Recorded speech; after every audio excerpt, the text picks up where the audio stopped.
Good afternoon, everyone. We can get my boss to be quiet back. Good afternoon. Welcome back to Bearbackers. Good to be back here again this week. I was at the Little Rock Touchdown Club last week where Coach Brown knocked it out of the park as he usually does. We want to thank David Basil for continuing to include UCA Bears in his lineup of speakers each year. We appreciate that. Busy week this week and the next 3 or 4 weeks with a lot of sports overlapping. Tonight we have the Nathan Brown Show, 7 p.m. at Walk-Ons, and also on the Buzz 2, which is 106.7. Tuesday, men's soccer plays at Kansas City, 6 p.m. in a non-conference matchup.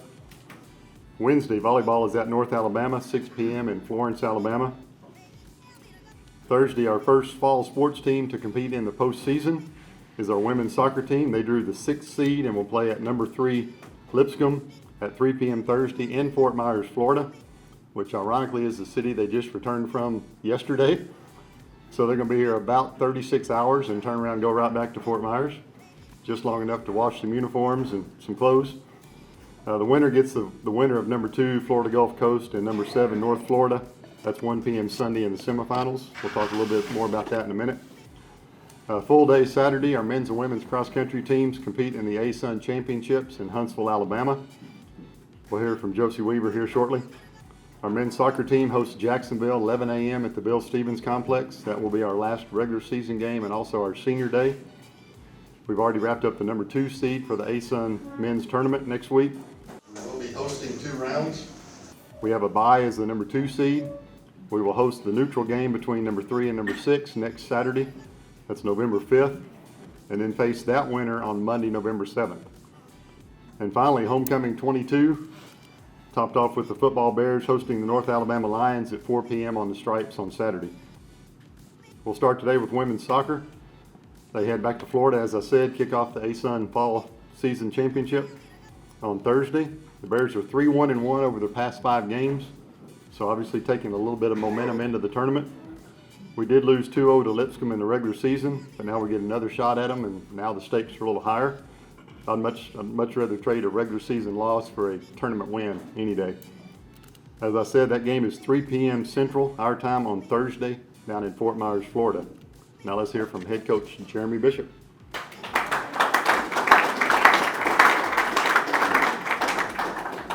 Good afternoon.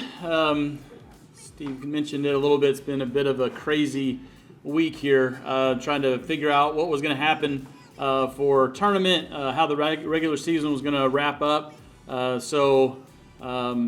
Middle of last week, a lot of the next to last games were being played, were makeups from the hurricane cancellations earlier in the season. So I think we went from the 4 seed down to the 7 seed, back up to the 5th seed, all over the place over the last week or so. Before we finally finished the last matches on yesterday. Actually, the last match was played for the regular season, and so we ended up tied for 5th in the regular season, and then the 6th seed for the tournament.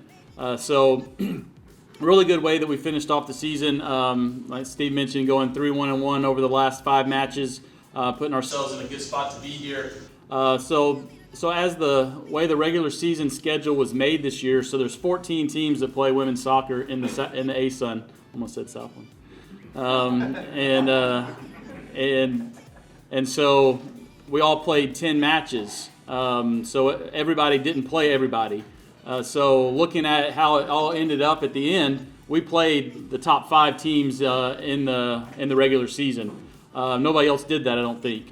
So we had the toughest run. And a lot of those matches were back to back to back. And so it was really good for our team to be able to respond to having such a tough schedule, to be able to bounce back at the end of the season and really play well down the stretch, giving ourselves a chance to play into the tournament, which is always the goal, to be able to get yourself into the tournament, give yourself a chance to try to get that automatic qualifier into the national at the end. So really proud of the way the team really responded, worked hard. Quick turnaround here, though. We did fly back in. So because of the hurricane, we weren't able to fly in and out of Fort Myers. We had to fly in and out of Sarasota. So we were staying in Fort Myers, though. So yesterday at 3 a.m., we were leaving the hotel to get to Sarasota for our flight to get back. But we did get home at 11 o'clock yesterday morning, so we had a little bit of time. And then today it's been crazy trying to figure out flights back down and hotels. Couldn't have done any of that until today, just because of how it was all playing out so slowly. But we're getting it all sorted out. If my phone rings in the middle of this, it's probably a hotel, so I'll have to take that real quick. But we're trying to figure it all out. But we'll get back down there and get ourselves ready to play against Lipscomb. They're a good team. They were the preseason number 1 team. So they fell to 3 through the season. So I think they've got something that they want to prove, but we do too. Good match here earlier in the season. Could have gone either way, honestly. We had some really good chances to score in that match. So we're looking forward to that rematch. Talked a little bit about how the team has responded and come back, and it's just been great to see them do that. And as a coach, Coach Nichols and I have had one of the most gratifying seasons from our standpoint. So many times you have a team, or that we've had so many times, a team that we've been able to basically play the same lineups, play the same system throughout the season, and have success. And this year it's been a struggle of trying to figure out what's the best combination. We've had a lot of different starting lineups. We've played a lot of different systems. And so that's been really fun from a coaching standpoint of just trying to move the puzzle pieces around and see how it best fits together, and then for that to bear results at the end of the season. So it's been really challenging and really fun, and looking forward to getting into the tournament starting on Thursday and seeing what we can do to finish it out. So looking forward to it, and proud of the way that the team finished it off. So if there's any questions I can answer, I'll be happy to do it. Is there a facility affected by it? The facility is fine. Actually, we didn't really see hardly any damage down there last week. I think if we'd have gone a little bit west over toward the coast, we'd have seen a lot more. But everything's open. Hotels are full with a lot of workers down there. Saw a lot of electric trucks and cable companies, things like that, trying to get the city back together. But as far as where we stayed, hotels, restaurants, all of those things seem pretty unaffected. You had a question? On the defense, are you pretty healthy going into the tournament? We are. We had a couple injuries early, so we haven't had those players for a while. They won't be back. But as we are or have been for the last probably 4 weeks, we're the same. So we're good there. All right. Go Bears. Good luck.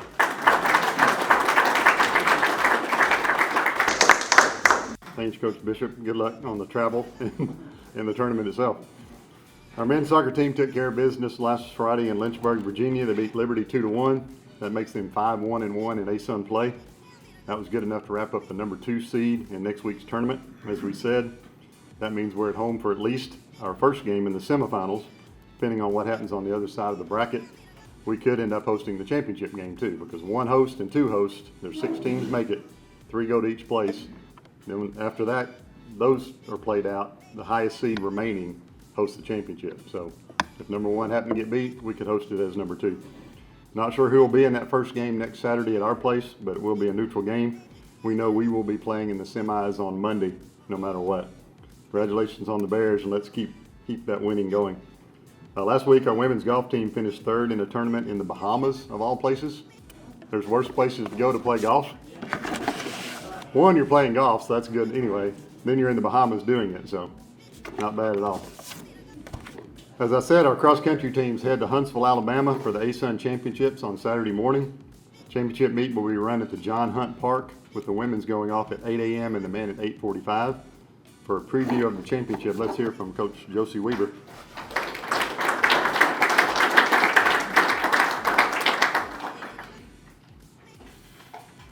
Everybody's doing a good job. Before I became a head coach, I could remember a lot of things, and now I have to write it down on paper, so I guess that's coming with the job. As they said, we're getting ready for our conference championship. I'll give you a little recap of where we came from. On October 15th, we went down to Texas A&M. It's actually where our regional championship course is this year.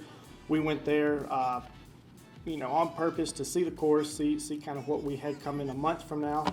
And Julian Hessner broke our school record. He ran 23:59 for 8K. That's, to give you an idea, that's about 4 minutes and 48 seconds per mile for 5 miles straight. So pretty good for him. Great start to our program, starting with what we have. The other good news to that is his brother, Philip, also broke our school record. Bad news for Philip, his brother's a little quicker, so he doesn't have it, but we had the number 1 and number 2 all-time performance on that day for our men's program there. So that was pretty special to see. On our women's side, Sarah Steimel's been leading our women pretty much all year. She's pretty solid day in, day out. And it doesn't surprise me at all. Our women are very young. We lose 1 from our entire 9 that we're taking to the conference championship team. So our women, we should be able to jump pretty quickly through the years with who we bring back. As far as heading down to Huntsville, it's one of the fastest courses in the entire country. When you look at people's results that have raced there this year, it's pretty impressive to see the times they're throwing down. We'll see if it's short or not. Sometimes courses can be. We'll find that out when we're there. But it's going to be an uphill battle for sure. There's some great teams in this conference on the distance side. My goal and our program's goal, we're here to win a championship. And I've never been a fan of going into something and not trying to win. I know that's going to be a tough task, and what we talk about as a program right now is that's the standard. That's the standard. We're not lowering the standard. Whether that takes a year or 2 years, it might. But we're going down there to compete for UCA and see where we can finish. In terms of recruiting right now, we're in a really good spot. We've had a lot of commits. I know I can't really throw names around. I wish I could. November 10th is our signing day. So when that day hits, you'll see social media start blowing up with people that we're adding for our cross-country team, but also our track and field team. Speaking of the track team for a minute, we're in our 20-hour segment. We're full swing and trying to do some big things there. They're getting ready for a meet on December 10th when they go up to Pittsburgh State, and we'll open up our season up there. As far as what else is to come after the conference, looking at the regional championship, I truly believe that Julian Hesner and Philip Hesner have a chance to get to the national championship.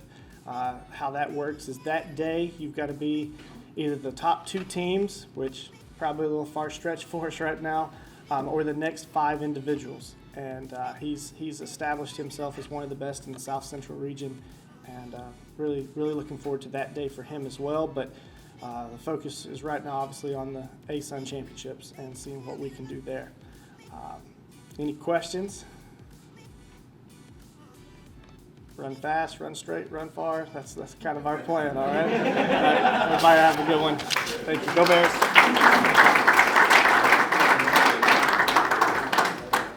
That's some pretty solid coaching right there.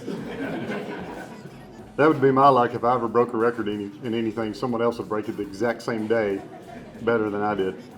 That's never happening, but anyway. Our volleyball Sugar Bears beat Austin Peay 3-1 on Saturday after dropping a 3-1 match at Lipscomb on Friday. They wrap up their 3-game road trip at North Alabama, 6 p.m. Wednesday. Then in an ASUN scheduling quirk, return home on Sunday to face, you guessed it, North Alabama, back-to-back, noon Sunday at the Print Center. That's our first of 4 straight home matches. 4 of the last 5 are at home, where I believe we are 6-1 on the season in the Print Center. So that's a nice way to end the season. Let's hear from Coach John Newberry.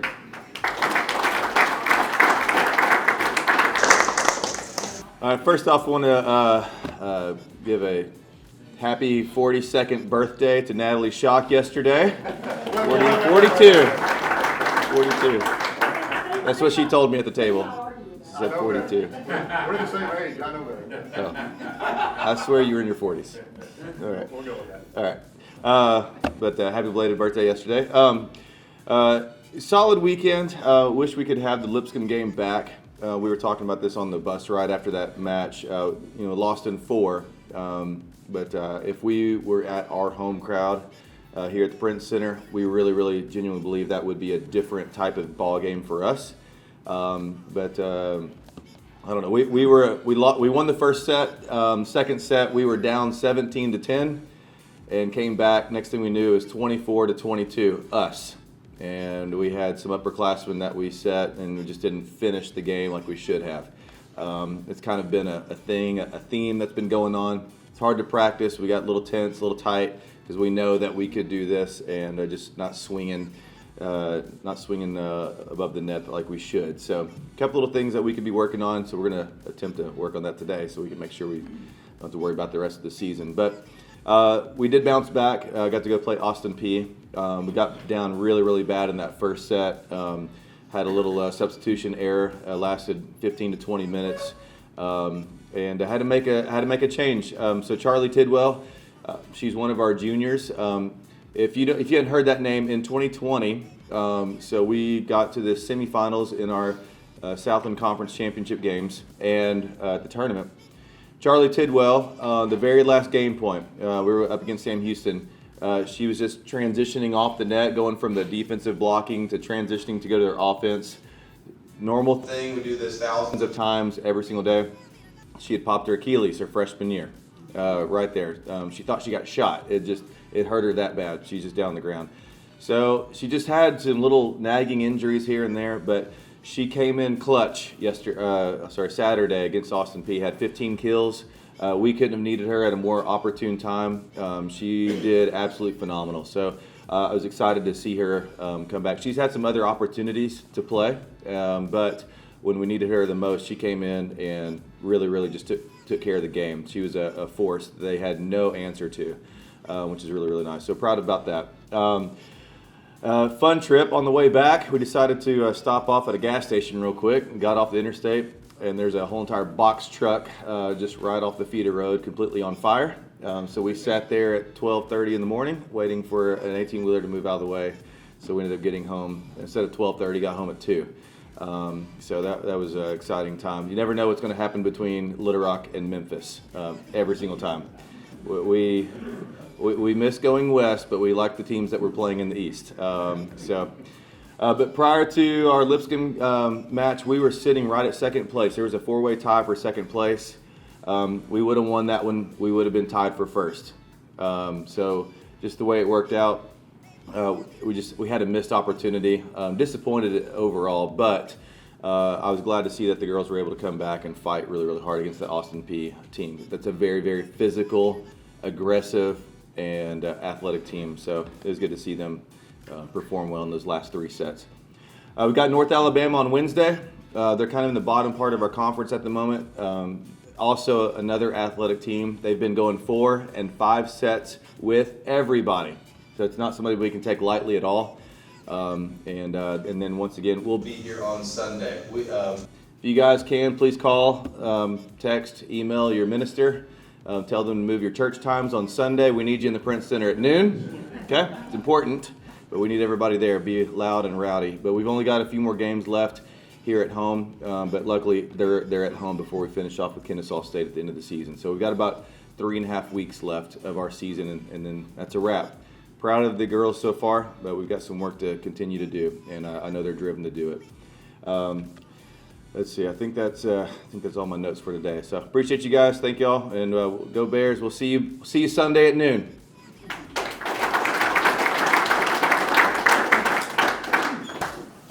Always good travel stories. You can't go on the road and not have something happen somewhere, or multiple things happen.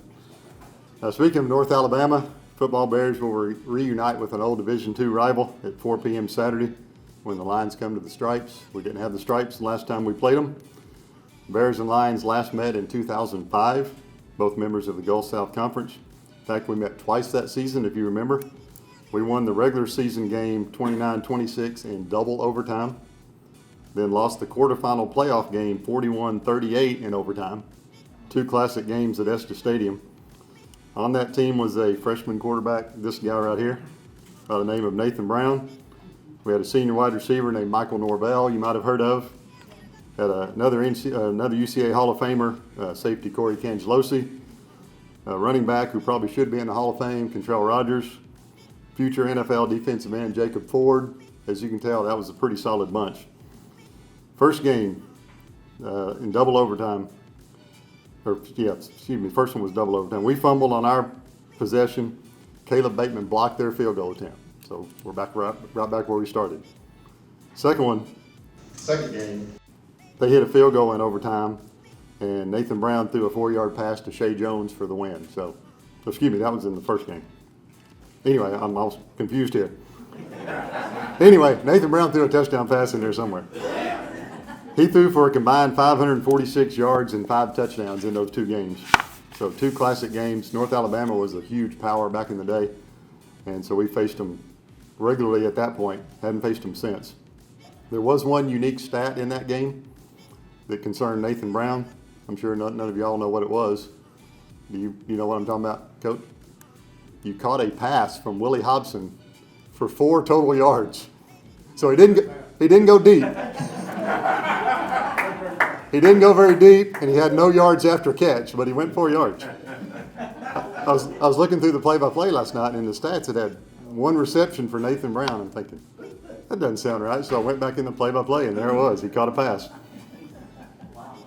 This year, UNA is 1-6 overall, 0-3 in the ASUN. They played a crazy game this past weekend, similar to our Lindenwood game. They lost 56-53 to Eastern Kentucky in a defensive battle? Not really. UNA scored with 1:13 left, took the lead. EKU scored with 8 seconds left to win it. That was at home in Richmond, where we go next week, by the way. So that should be fun. Now let's hear about our off week and our matchup with North Alabama from Coach Nathan Brown.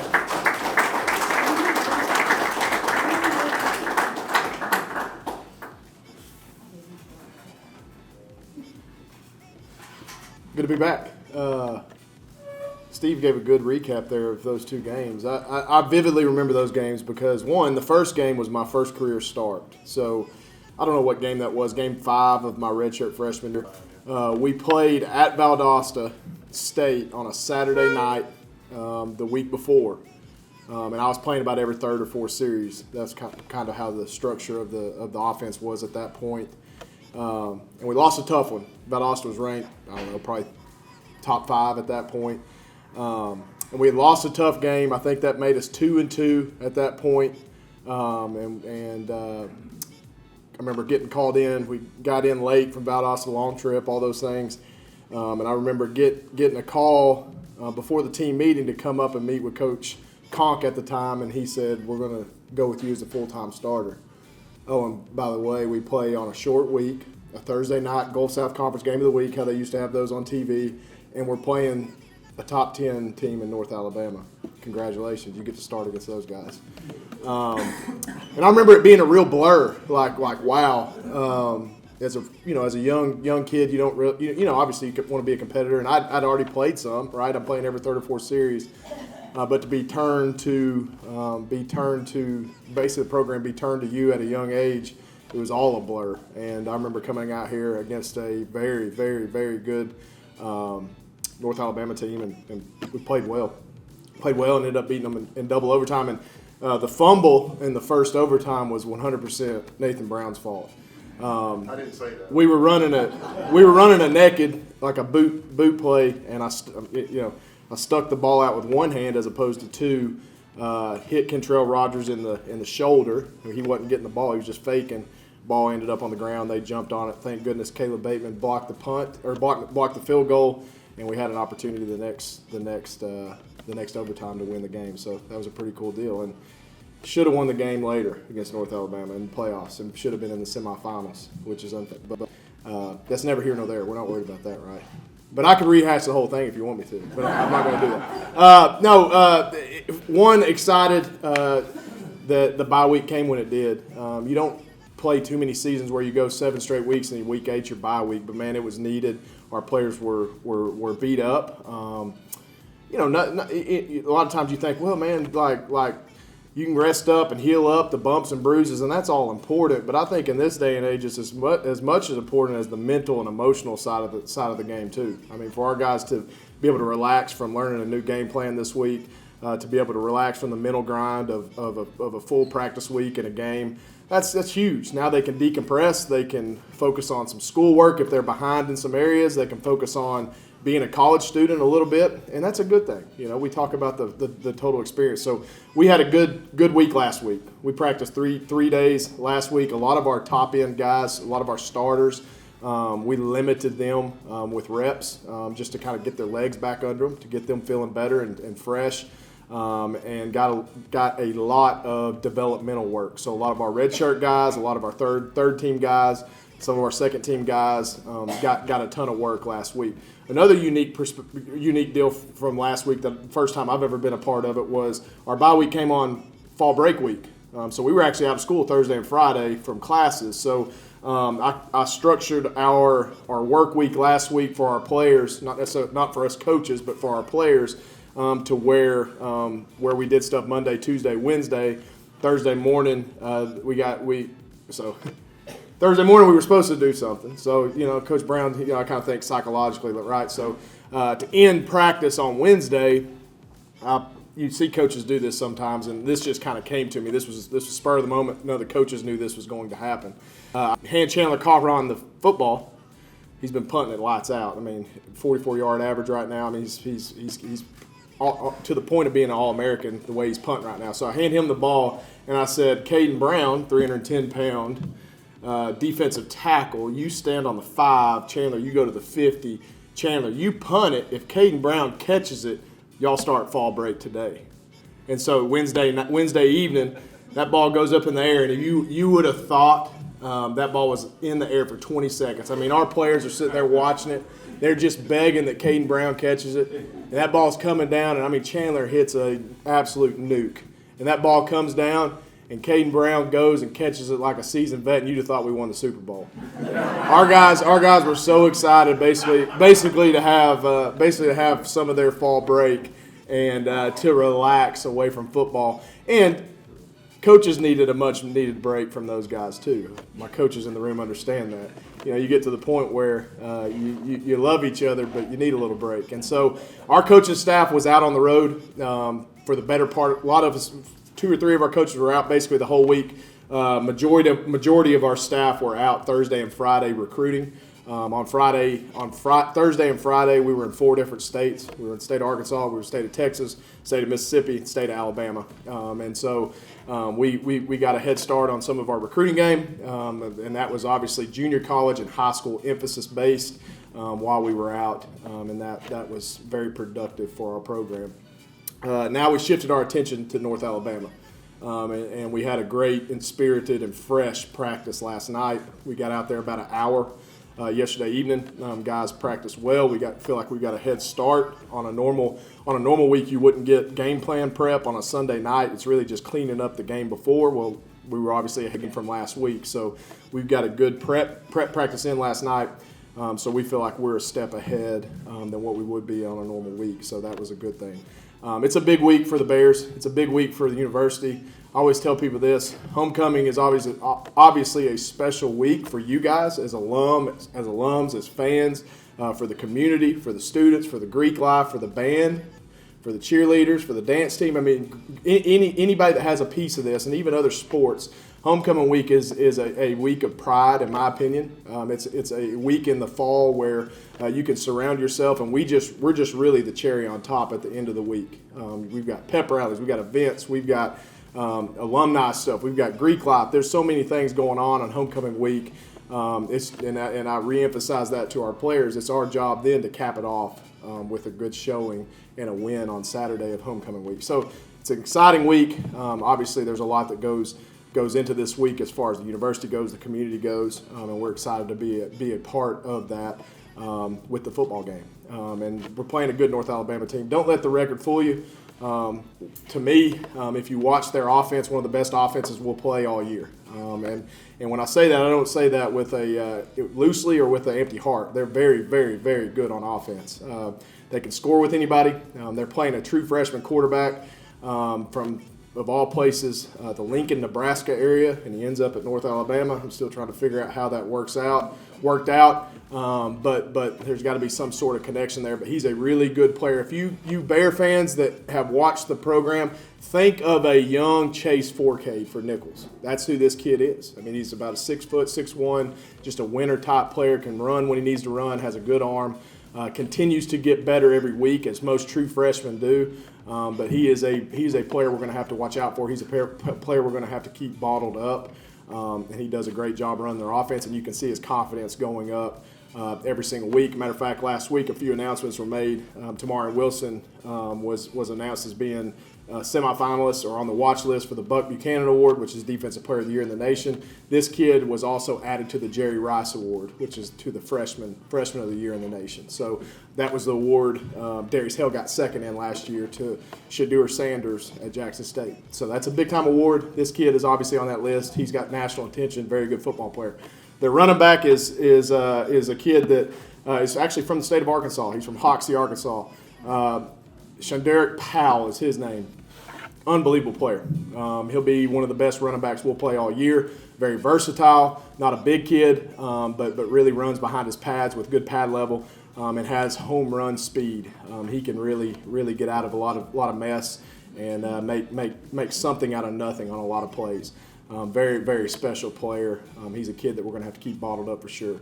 Defensively, they've been battling a lot of injuries. I mean, if you look at their early part of their season, you see numbers in and out, shuffling as a part of their defense. I know their coaching staff has mentioned that several times. Therefore, it's probably hurt them a little bit in some games. So they've allowed some points. You see that they've got the ability at times to be a very good defense. We've got to be able to expose them and keep them on their heels, play fast, and hopefully keep the momentum that we've built over the last 3 or 4 weeks on offense with Will McIlvain and that group of guys, because we've been playing at an extremely high level. But very pleased with where we're at. Once again, I've talked to our players about this for the greater part of the last month, is not worrying about who you're playing, but really worry about yourself. You know, it's like playing a nameless, faceless opponent, and if we get ourselves better and we put ourselves in a position to put a good product on the field, the results will take care of themselves. And that's what it's about on any given Saturday. So, again, an old rivalry. North Alabama is a great program. Look, I've got nightmares from that team. Just watching them over the years and playing against them at the Division II level. I know what they recruit. I know the type of kids that they have, and I know the program and the history that place has. And there's no doubt that Coach Willis and that group's going to get that team going. They are in their first year, so we're playing a group of players, and we've been a part of this in recent history. They're in their first year of eligibility for postseason play. So really the last 4 years, I believe it is. I don't know what the number is anymore, but 3 or 4 years, they've basically been recruiting and playing with no opportunity for the postseason. You know, so this is really the first opportunity this team and this group of recruits and this group of players on the football team for them have been playing for something. And so that's something to take note as you prepare for a season. And you could, we know firsthand, and I know as a player how difficult that can be at times. You know, you're motivated for this amount of games and you got no shot after that. You know, so it's a little different way of recruiting. I know Coach Willis has mentioned that in some of his media day stuff and some of his posts, that they were excited to get out of that transition stage. But again, North Alabama is North Alabama. They're a good program. We're going to play good football to beat these guys, and they've got an explosive team when you allow it. So we're excited. Huge week for homecoming. Expecting a huge crowd, and probably this is always one of the biggest, best scenes on Bruce Street of the year for football. We'll have a huge unofficial visit weekend for us with kids and their families coming in for the game. So it's a big weekend all in all for the Bears, and we're looking forward to getting back on the field, hopefully holding on to our momentum that we gained in Kennesaw, Georgia 2 weeks ago. So any questions? Yes, sir. Bill and I met Chandler in the last 2 weeks, and impressive is not a good act. And the way he spoke about he and his family, what they felt about the school and about you and your staff, very, very impressive young man. Thank you. Thanks for that, and thanks for sharing that. And we've trained him well. That's what he's supposed to do. No, that's awesome. And again, if our student athletes leave here with a great overall student athlete experience, not only themselves but their family feels that way, then we've done our job ultimately, and that's what it's about. Yes, sir. On the practice squad, you got some Yes. young people have been working real hard. They can play 4 games and still keep the red shirt. Yes. Do we have some people that you think will move off the practice squad and maybe get a chance to play? Yeah, and that's a good question. So the redshirt rule still applies. I mean, you can play up to 4 games and maintain your redshirt status. So we have some true freshmen that have played in 1 game. We have some true freshmen that played in 3 games. We've had some true freshmen that have played in no games, or just a player that is redshirt eligible. I don't have a particular name or 2 of guys that might fall under that umbrella. The only guy that right now that would is a young man named Isaiah Broadway, freshman running back. Who, if I was doing barebackers during fall camp, I would have been raving about him every single day. And our running back room is really thick, but this kid's special. And he actually had missed the first 7 weeks. He had surgery in early September, knee scope to clean up a meniscus. He's back, cleared, fully healthy, looks like $1 million. He's a true freshman. He could play in these last 4 games. As a matter of fact, you'll probably see him Saturday. He'll wear number 20. He's about 6 foot, 6'1", 210 pounds. Just an explosive running back. Very similar ability to Kylan James. Matter of fact, we could probably put him at slot receiver, and he would be one of our better freshman slot receivers. I mean, he's just got that ability. So Isaiah Broadway's a name to keep an eye on. But really, other than that, Dr. Bradley, it's easier said than done to just jump up from practice squad to playing in a game. We're in a fairly we're in fairly good shape as far as significant injuries go. Jack Green missed Kennesaw State game, our starting center, he's got a banged up knee as well. We expect him to be back in some capacity this week off the bye week. He probably won't start. Jacob Cox will probably stay as the starting center, but hopefully he's available to spell him or at least be in an emergency situation. And then Darren Davenport, one of our linebackers who started a lot of games at linebacker, plays 30, 35 to 40 snaps a game at linebacker for us. He also missed the Kennesaw State game with an elbow issue. He's back cleared. We've got him in a big elbow brace. He'll be available and back to play. So we're going to get a few guys back, and that's a good thing. We still have a few that are nursing some injuries. We lost Riyad Anada, one of our starting tight ends, with a broken ankle last week, which is unfortunate.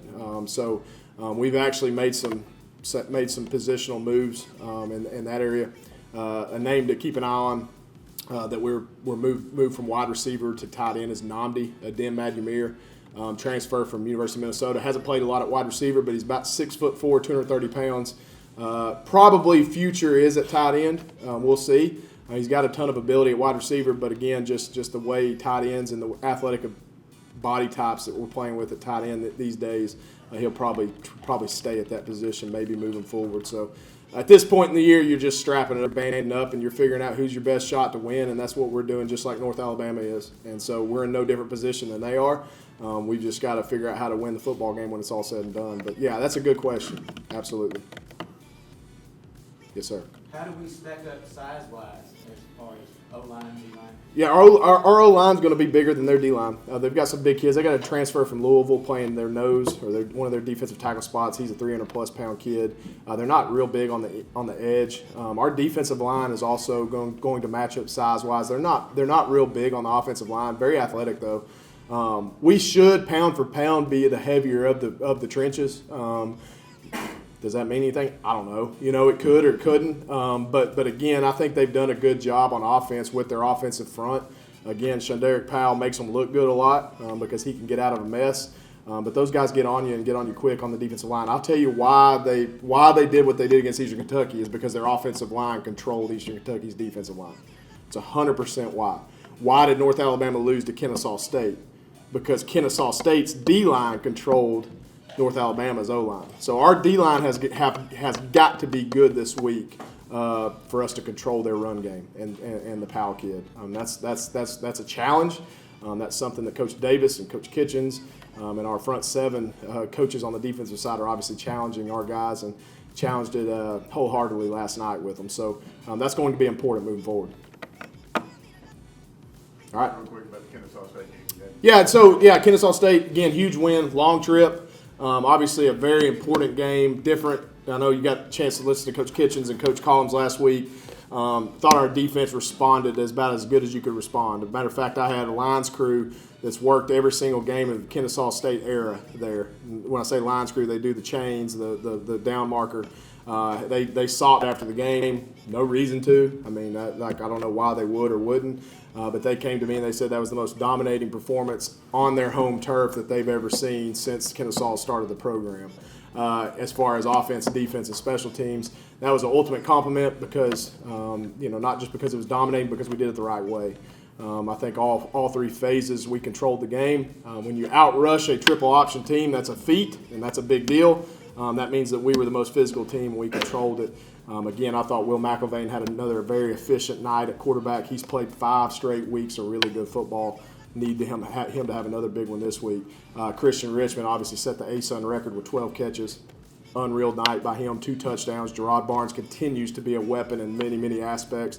And then obviously Darius Hill and Colin James. I mean, they are who they are. So, but more so than anything, just proud of the way our defense responded. I mean, they stopped a good football team. And Kennesaw went back and won this week, beat Tennessee Tech. So, I mean, they're a pretty good football team. So that was a big win for us. I think that was a program-type win to go over there and beat a team that I think the day before announced that there's a chance that they could be making a conference move. It's a big deal. It's a big deal for us. It's a big recruiting boost for us, especially as we continue to recruit more and more toward the southeast into Alabama and Georgia. That's a big deal. So excited about that. Dr. T.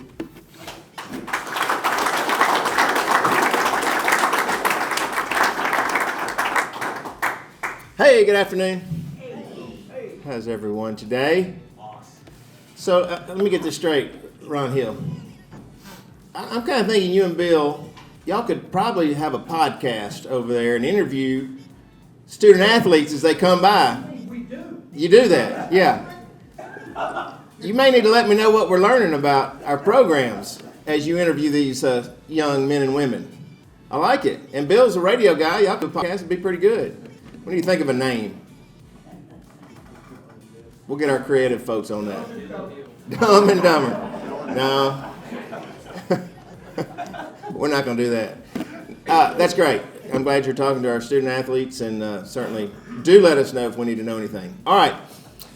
Exciting time of year, obviously. You know, here we are. All of our fall sports are thinking about or going to postseason, and that's always fun this time of year to have that opportunity and appreciate what our coaching staffs are doing with our student athletes in that regard. Obviously, homecoming week, lot of activities throughout the week. Appreciate the alumni office. Jones here today from down that office, and our student life program, what they do, student affairs now, I'm sorry, is the name of the student program, and what they do for homecoming. It's an exciting week. Starts tonight with pep rally in the Fair Center. So if you want some excitement, come out to the Fair Center at 6 o'clock for our opening week pep rally for homecoming.